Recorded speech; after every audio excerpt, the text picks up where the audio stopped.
بسم اللہ الرحمن الرحیم۔ جہنم کی خطرناک آگ کیسے بجھے گی؟ ہدایت الہدایہ میں ہے کہ قیامت کے دن جب جہنم کو لایا جائے گا تو اس سے ہیبت ناک آوازیں نکلیں گی، جس کی وجہ سے لوگ اس پر سے گزرنے میں گھبرائیں گے۔ جب لوگ جہنم کے قریب آئیں گے تو اس سے سخت گرمی اور خوفناک آوازیں سنیں گے جو 500 سال کے سفر کی دوری سے سنائی دیتی ہوگی۔ جب ہر نبی نفسی نفسی اور حضور صلی اللہ علیہ وسلم امتی امتی کہہ رہے ہوں گے، اس وقت جہنم سے ایک بہت ہی بلند آگ باہر نکلے گی اور حضور صلی اللہ علیہ وسلم کی امت کی طرف بڑھے گی۔ آپ کی امت اس کی مدافعت میں کہے گی، اے آگ، تجھے نمازیوں، صدقہ دینے والوں، روزہ داروں اور خوف خدا رکھنے والوں کا واسطہ، واپس چلی جا۔ مگر آگ برابر بڑھتی چلی جائے گی۔ تب حضرت جبرائیل علیہ السلام یہ کہتے ہوئے کہ جہنم کی آگ امت محمد صلی اللہ علیہ وسلم کی طرف بڑھ رہی ہے، آپ کی خدمت میں پانی کا ایک پیالہ پیش کریں گے اور عرض کریں گے، اے اللہ کے نبی صلی اللہ علیہ وسلم، اس پانی کو آگ پر چھینٹے ماریے۔ آپ صلی اللہ علیہ وسلم آگ پر پانی کے چھینٹے ماریں گے تو وہ آگ فوراً بجھ جائے گی۔ اس وقت آپ صلی اللہ علیہ وسلم جبرائیل علیہ السلام سے اس پانی کے بارے میں پوچھیں گے کہ یہ کون سا پانی ہے۔ جبرائیل علیہ السلام کہیں گے، حضور صلی اللہ علیہ وسلم، یہ خوف خدا سے رونے والے آپ کے گنہگار امتیوں کے آنسو تھے۔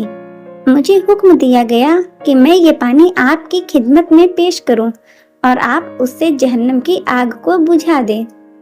حضور صلی اللہ علیہ وسلم دعا مانگا کرتے تھے کہ اے اللہ، مجھے ایسی آنکھیں عطا فرما جو تیرے خوف سے رونے والی ہوں۔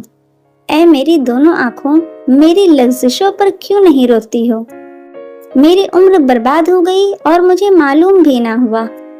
حدیث شریف میں ہے، کوئی ایسا بندہ مومن نہیں جس کی آنکھوں سے خوف خدا سے مکھی کے پر کے برابر آنسو بہے اور اس کی گرمی اس کے چہرے پر پہنچے اور اسے کبھی جہنم کی آگ چھوئے۔ جناب محمد بن المنذر رحمۃ اللہ علیہ جب خدا کے خوف سے روتے تو اپنے داڑھی اور چہرے پر آنسو ملا کرتے اور کہتے، میں نے سنا ہے کہ وجود جسم کے جس حصے پر اللہ کے خوف سے نکلے ہوئے آنسو لگ جائیں گے اسے جہنم کی آگ نہیں چھوئے گی۔ ہر مومن کے لیے ضروری ہے کہ وہ عذاب الہی سے ڈرتا رہے اور اپنے آپ کو خواہشات نفسانی سے روکتا رہے۔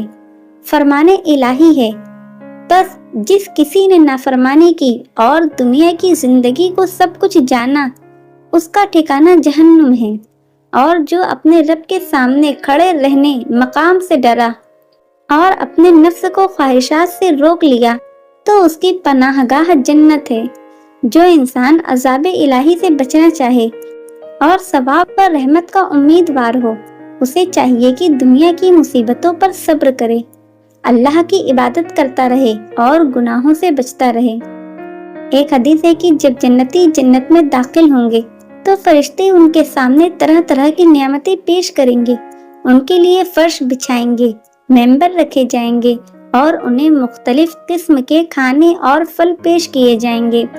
اس وقت جنتی حیران بیٹھے ہوں گے۔ اللہ تعالیٰ فرمائے گا، اے میرے بندو، حیران کیوں ہوں؟ یہ جنت تعجب کی جگہ نہیں۔ اس وقت مومن عرض کریں گے، یا اللہ، تو نے ایک وعدہ کیا تھا جس کا وقت آ پہنچا ہے۔ تب فرشتوں کو حکم الہی ہوگا کہ ان کے چہروں سے پردے اٹھا لو۔ فرشتے عرض کریں گے، یہ تیرا دیدار کیسے کریں گے حالانکہ یہ گنہگار تھے؟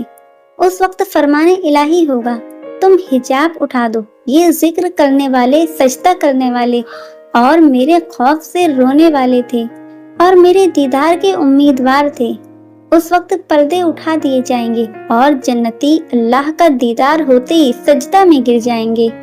فرمان الہی ہوگا، سر اٹھا لو، یہ جنت دار عمل نہیں، دار جزا یعنی کہ بدلہ پانے کا مقام ہے، اور وہ اپنے رب کو بے کیف دیکھیں گے۔ اللہ تعالیٰ فرمائے گا، میرے بندو، تم پر سلامتی ہو، میں تم سے راضی ہوں، کیا تم مجھ سے راضی ہو؟ جنتی عرض کریں گے، اے ہمارے رب، ہم کیسے راضی نہیں ہوں گے؟ حالانکہ تو نے ہمیں وہ نعمتیں دی جن کو نہ کسی آنکھ نے دیکھا، نہ کسی کان نے سنا، اور نہ ہی کسی دل میں اس کا تصور گزرا۔ اور یہی اس فرمان الہی کا مقصود ہے کہ اللہ ان سے راضی ہوا اور وہ اللہ سے راضی ہوئے۔ دوستو، آپ کو یہ واقعہ کیسا لگا؟ کامنٹ کر کے ضرور بتائیے گا، اور اگر واقعہ اچھا لگا ہو تو اسے لائک، شیئر اور چینل کو سبسکرائب ضرور کیجیے گا۔ اللہ حافظ۔